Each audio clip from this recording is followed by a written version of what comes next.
Tierra del Fuego, land of fire, more like land to freeze your valuables off. So, you're thinking about Tierra del Fuego, Argentina's little slice of, well, something.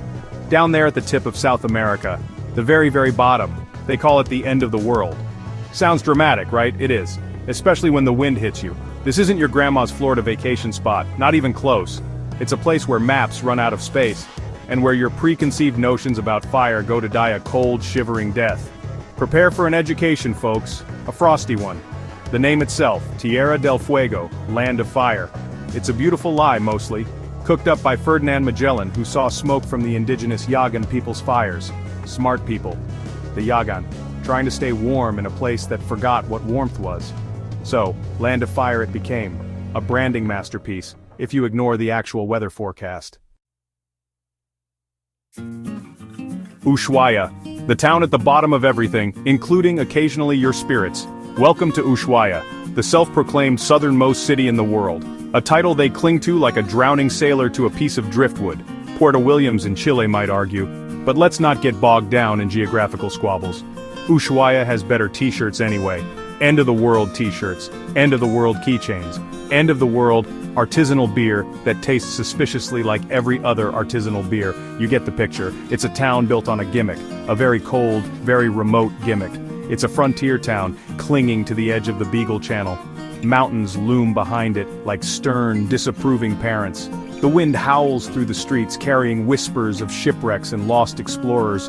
It's a mishmash of brightly colored buildings and slightly less colorful industrial bits. A place where adventure tourism rubs shoulders with a working port. You'll see hardy fishermen rosy-cheeked from the cold, and you'll see tourists rosy-cheeked from desperately trying to find a cafe with decent heating. It has a certain charm, if your idea of charm involves a constant low-grade battle against the elements. Once a penal colony, Ushuaia has a history as grim as its winter weather. They sent the bad guys here. Nature's grand icy spectacle. A place where the elements rule and the landscape is both breathtaking and unforgiving. Is it worth the chattering teeth? The biting cold that seeps into your bones and makes you question your sanity? Probably. Let's talk about the main event. The reason you'd willingly endure such harsh conditions. The reason you'd willingly fly to the bottom of the planet. The nature. The raw, untamed beauty that calls to the adventurer in all of us. Tierra del Fuego National Park. It's a mouthful, and it's an eyeful. A place where every turn reveals a new wonder. Imagine ancient forests of gnarled lenga and coihu trees. Trees that have stood the test of time and weathered countless storms, twisted into fantastic shapes by the relentless Patagonian winds.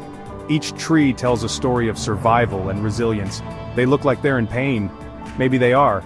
Or maybe they're just showing off their dramatic flair. Maybe they're just posing for dramatic effect. Either way, it's impressive. A testament to nature's artistry. Moss hangs from their branches like old men's beards. The air is clean. So clean it almost hurts your lungs. So clean it almost hurts your lungs in a good way. It's a refreshing reminder of what unspoiled nature feels like. In a good way, mostly. It's invigorating, almost intoxicating, mostly. Then there are the mountains. Sharp, jagged, majestic, jagged, pointing accusingly at the sky, as if challenging the heavens themselves, often dusted with snow even in summer, a reminder of the ever-present cold, which, by the way, is a relative term down here. Summer might mean you can take off one of your 5 layers, for an hour, if you're lucky. Summer might mean you can take off one of your 5 layers, for an hour, if you're lucky. The cold is a constant companion. The trails wind through valleys alongside peat bogs and up to viewpoints that will quite literally take your breath away. The beauty is overwhelming, or maybe that's just the altitude, and the cold. It's hard to tell sometimes. But the struggle is part of the experience, but the views? Yeah, they're pretty good. And the water. Oh, the water, crystal clear and pure. The Beagle Channel, named after Darwin's ship. A place steeped in history and natural beauty. It's a deep, dark blue. Sometimes gray, sometimes choppy enough to make you regret that second breakfast empanada. Sometimes choppy enough to make you regret that second breakfast empanada. But it's all part of the adventure. Boat trips are a big deal here. They offer a unique perspective of the landscape. They'll take you out to see sea lions barking on rocky outcrops, a sight that's both amusing and awe-inspiring. Section 4. Meet the locals, penguins, sea lions, and humans who clearly missed the memo on moving north. This is Tierra del Fuego, a place where the elements are harsh, but the inhabitants are even tougher. So who actually lives in this icy paradise? Besides the tourists temporarily enduring self-inflicted discomfort, well, there's the wildlife. And they're probably the sanest ones here. Take the penguins. Magellanic penguins mostly. These little guys are fascinating, waddling around on Martillo Island like they own the place. And let's be honest, they kind of do. They're dressed for the occasion. Permanent tuxedos, smart. They look like they're ready for a black tie event at any moment. And they're not just stylish, they're built for this environment. Their black and white plumage isn't just for show, it's perfect for blending into their surroundings. They dive into frigid waters like it's a warm bath. They're built for this. Their bodies are perfectly adapted to the cold with a layer of fat and dense feathers to keep them warm. Unlike you, shivering in your 7 layers of high-tech thermal gear, there's a lesson there, probably. Maybe it's about resilience, or maybe it's just about having the right outfit. Then you've got the sea lions. Big, blubbery, and loud. These guys are the beach bums of the animal kingdom. Lounging on rocks in the Beagle Channel, they seem to have mastered the art of relaxation, barking their opinions to anyone who'll listen, or even if no one will. They're not picky, they've got that thick layer of insulation, the kind you wish you could buy at the local gear shop. They seem perfectly content, sunning themselves on a freezing cold rock, eating fresh seafood, living the dream, Fuegian style. You'll also see plenty of birds, condors soaring overhead. These majestic birds are a sight to behold. Caracaras looking for a handout, nature's cleanup crew, always watching, always waiting. They're opportunists, ready to swoop in at any moment. And what about the human locals, the Fuegians? They're a hardy bunch, descendants of pioneers, adventurers, and maybe a few folks who just got lost and decided to stay. They've adapted to this harsh environment, just like the wildlife. They've learned to live in harmony with the land and the sea. It's a tough life, but someone's got to live it. And they do it with a resilience and grace that's truly inspiring. So, next time you're bundled up in your high-tech gear, shivering in the cold, take a moment to appreciate the locals. They've got this place figured out, and maybe, just maybe, you'll learn a thing or two about resilience, adaptation, and living in harmony with nature. After all, in a place as wild and beautiful as Tierra del Fuego, it's the locals, both human and animal, who truly make it special. Section 5, so-called fun, your official guide to adventures in mild hypothermia. Alright, adventure seekers, this is your moment. Get ready to embrace the chill and dive into the icy wonders of Tierra del Fuego. This guide will take you through the exhilarating and sometimes bone-chilling experiences that await you in this remote corner of the world. Tierra del Fuego offers plenty of ways to test your endurance and your sanity. Let's start with trekking. The landscape here is as beautiful as it is unforgiving, with snow-covered forests and icy trails that will challenge even the most seasoned hikers. The national park is crisscrossed with trails. Some are easy strolls, perfect for those who want to take in the serene beauty without too much effort. You can enjoy the quiet snow-blanketed paths and the crisp fresh air. Others are lung-busting climbs to windswept peaks. These trails are for the true adventurers, those who seek the thrill of conquering nature's challenges. The views from the top are worth every grueling step. You'll walk through those spooky, beautiful forests. You'll cross icy streams.